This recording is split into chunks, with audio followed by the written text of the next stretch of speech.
MSN Business Insider has been so interesting. I've been coming up with these articles lately. Whenever I get on MSN, the main homepage, I find articles that spark my interest, and I just stop in my tracks and just start reading them. And I've been like taking them down, notating what's so interesting about them. And what I've come to find is that they're each a story about a person's transformation from being under the radar to becoming successful. And so one of the stories I found said, I was homeless at 17 while starting my company. Now it makes millions in revenue and has clients around the world. This article was written on October 2nd, but it popped up on my MSN feed for Business Insider. And business, you know how websites show you what you are interested in. So it's been showing me a lot of Business Insider articles. And so this was just one of them. And it's about this guy. He is actually 27 now, but when he was 17, which was about 10 years ago, he was homeless. And it's an interesting story because he talks about how his family, his dad met a woman and the woman didn't like him. It's that classic story of Cinderella, where Cinderella gets cast aside because the new wife comes in and doesn't like the daughter. And so she wants to get rid of her. And so he's the one that's considered the baggage. And the wife of his father, the new wife that he gets with, because his parents were divorced. And so he meets a new woman, and this new girl, his new partner, doesn't like him. And so she calls him baggage. And so she made him an ultimatum with the dad and said, choose your son or choose me. And so the father chose the woman instead of his own son. And so his son gets put out the house, basically. He left the house with his backpack and a laptop, and he slept under a bridge. And then he had to get a social worker to help him find housing. And he signed up for emergency housing. He was told he had to wait 6 months before he can get in housing. So he knew he was in big trouble. And so he was couch surfing, and he avoided the streets. Sometimes he was in a shelter, and he was finding it hard to get help. And he said he felt like he was drowning. And then someone encouraged him and said, apply for government programs for entrepreneurs. They told him, why don't you just become an entrepreneur? And that's where he met a mentor who helped him to become an entrepreneur. And that's where he is today. Like, his rock bottom became his catapult point to forward motion into becoming an entrepreneur. And so a lot of entrepreneurs always say they slept on the couch before they were actually entrepreneurs, before they actually had success. Even Steve Jobs started in the basement. A lot of people liked that story. That's like that burning bush moment where you realize, okay, let me try to get myself off the ground here and start making something happen. And I've been studying entrepreneurship and studying online business for a little bit now, since 2019 when I learned about it. And I didn't know it existed until 2019. And it's been intriguing to me. And I've been really working on building portfolios, pretty much building a niche, getting my feet wet with different people, clients, learning the needs of people. And you could be an introvert entrepreneur. It's possible. Even this article about the guy who was homeless at 17, he said he was an introvert, and he learned that he had to network, and he was encouraged to work directly with clients instead of with freelance agencies. And that's how he started his business. And that's what I've been learning lately from Copy Posse, who is a copywriter group that I've been following. They teach you to seek out, through outreach emails, seek out clients online through LinkedIn, your own network, through referrals, and just tell people what you're up to, what you're working on, and get people to send you work that way. And that's how you build your repertoire. That's how you build your acumen, your work ethic. And that's the plan that I want to work on doing next. I've done some groundwork with using Facebook, but I've never used LinkedIn. I've never really done more direct emails to people. So I think I'm going to try that. And that's something I'm looking into as the foundation of starting to get clients.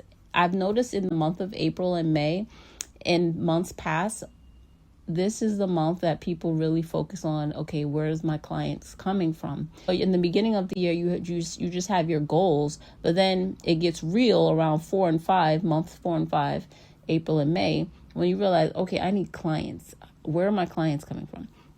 And that's when you have to like really hit the pavement and knock on some doors and do the reps to get people's interest, get people to know you, and get people to see what you're up to. And yeah, I was in a class about this, and the copy posse, Alex, she was talking about how you have to not always think you have to be perfect and ready. You just have to go out and take messy action and put out the seeds, and you won't get the fruit right away, because the day you plant the seed is not the day you eat the fruit. And I like that saying because it reminds you that you're just planting the seeds, you're gardening. And the day you garden is not the day that those seeds are gonna sprout, but they will sprout eventually if you nourish them, if you continue to plant. Something will grow eventually. And so if you have the right soil, too, and all of that is like environmental and okay, mindset wise, keep planting seeds, keep believing in yourself. And then she was talking about how some people wait to be ready and have everything perfect. Like they got to have their website, they got to have their pamphlets or their business cards, all these little things. But just start telling people what you do, what you offer, and hopefully someone will eventually be like, I need that. And then that's all. So back to the article, the MSN article, the Business Insider article about the guy. He was homeless at 17. Then by 27, he had a full-fledged business making millions of dollars. I like the story about how he picked his name. He says he named his company Studio Hawk. And I like that, interestingly, because I also chose my name, The Key to Faith, with my cousin, because someone said, well, you need a name as well to be a legit business. And so I chose The Key to Faith at one point because I was about religion and Christianity, and I wanted to be the answer to people's need for a spiritual outlet. And so I put The Key to Faith. Anyway, I've come to expand on The Key to Faith to say the key to faith is action, putting things in action, doing things, taking action.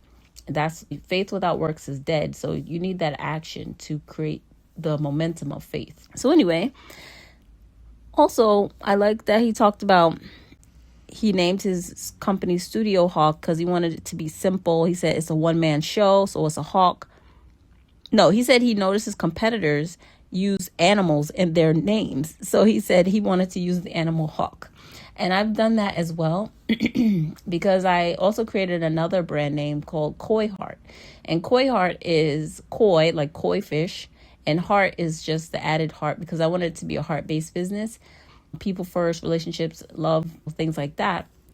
And a friend of mine introduced me to Fabienne Fredrickson, and she has Bold Heart. Her company is called Bold Heart, and she's encouraging women to be bold at heart in their businesses. And so I called mine Koi Heart because koi is a fish that I like, and they're very resilient, very hardy fish. They're very big, pretty, beautiful fish in ponds. And also because koi is also the term like COY, because koi is like a shy person. It's more like under the radar. So I use that term, it's dual purposed. So it has to do with the fish, and it also has to do with the personality of being koi, like COY. So I used that and added it to heart because I like the heart ending that Fabienne Fredrickson has. She's a coach that I recognize. And I really like her. She's very popular. She has a couple books.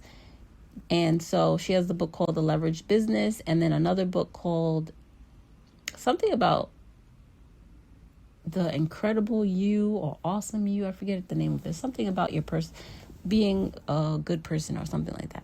So anyway, Yeah, so I wanted my business name to have that. I didn't get that business name as my LLC. My LLC is actually just my name, Christina C Enterprise. And but I do business as the Key to Faith, and I've also used Koi Heart in the past. And then I've used my other brand name, Lady of Health, as a handle. Sometimes on Instagram, I used to use that one, but I don't use it anymore. I changed it to my regular name. So it's a whole thing with businesses and names and things like that.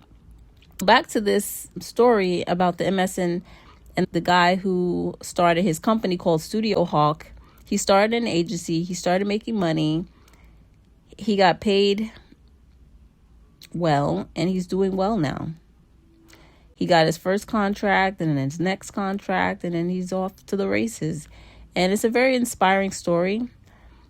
And what I like about the story is he says he didn't do it alone. It was not a self-made millionaire story. It was a story of people who were mentored him, helped him, encouraged him when he was low, and gave him hope and gave him a purpose and to find his drive. I like that they said that.